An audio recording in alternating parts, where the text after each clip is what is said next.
I want to talk about this moment in crypto because it has been a while since we spoke. When you were at Grayscale, you led the battle to create a spot Bitcoin ETF. Fast forward to today, you've got those spot Bitcoin ETFs. You've got this new crypto-friendly administration, a potentially more crypto-friendly SEC. We'll see what happens later this week.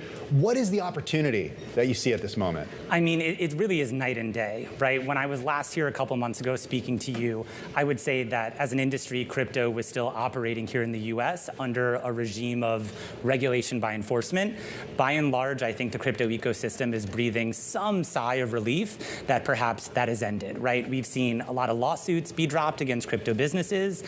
We've seen more businesses come to the US wanting to offer crypto products and services.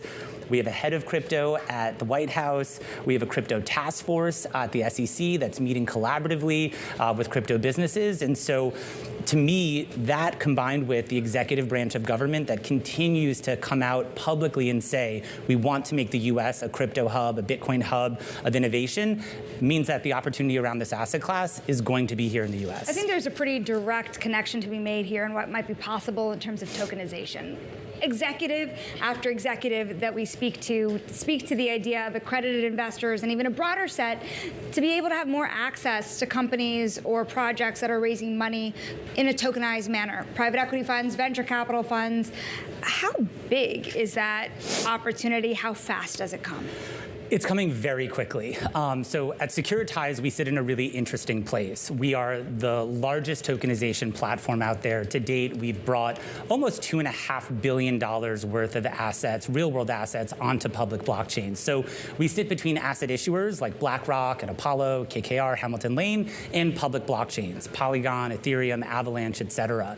And so for those that want to bring their investment offerings on-chain in a compliant, secure way, they're often coming to Securitize. Now, the real question is why, right? For a lot of folks, it could be democratizing access to the investments, like you mentioned private credit, something that historically has only been available to a small subset of investors. But I think we share a burden in the tokenization space that we want to make the investor experience objectively better. So that could be daily dividends, it could be instant liquidity, it could be things that investors aren't getting in their traditional counterparts that only this technology allows it to be unlocked. Your partner really over here, BlackRock, when it comes to this tokenized Treasury fund, BlackRock CEO Larry Fink at Davos said this, it caught a lot of attention. My God, if we can tokenize bonds and stocks tomorrow, it would democratize investing in all ways we can't imagine.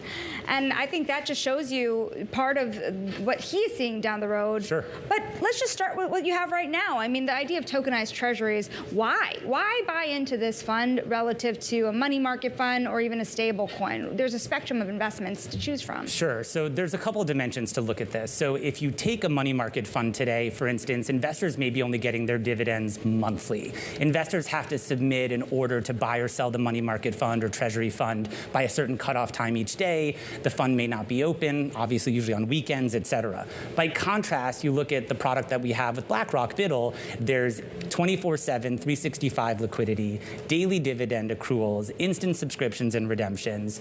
You know, this is objectively a better investor experience, and we're starting to see people really think about money market funds in a different way, using it as collateral, things that they just don't typically think about when they think about the traditional counterpart. But how does that open it up to more people? How does it democratize this? Because it's pretty easy to use any sort of app, be it Robinhood, Schwab, Fidelity, and more, and go and buy any of these assets that you're talking about, say for venture capital. So I think in the terms of a tokenized treasury or money market fund, it's actually about connecting that collateral in a way that people aren't typically used to using it. So today, I think a lot of investors' mindsets may be, I have some spare cash, I'm going to make it interest bearing by putting it into a money market fund or put it into treasuries.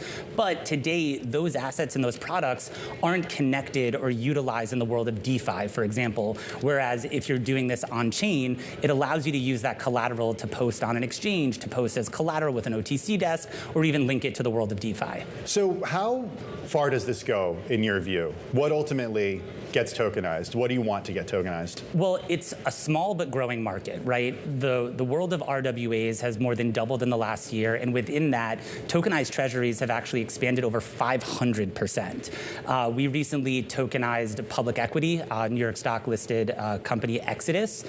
So So we're starting to see movement beyond tokenized treasuries, movement beyond tokenized money market funds into things like public equities. But again, it's small, and a lot of that momentum I think will continue to carry throughout this year. I also want to just take another big picture view for a moment, because you have the confirmation hearing for the incoming SEC chair, Paul Atkins, this week. From the seat that you're in, what are you looking for in terms of how he might lead the SEC?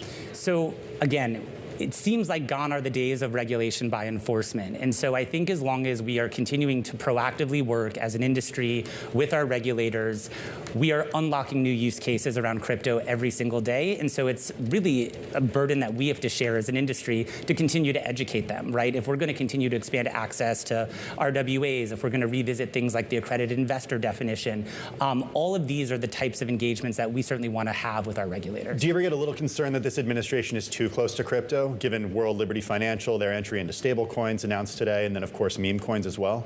I wouldn't say that's a concern. I think it's certainly an area that has been nice and welcomed by both myself, my peers, and peer businesses to see that level of collaboration.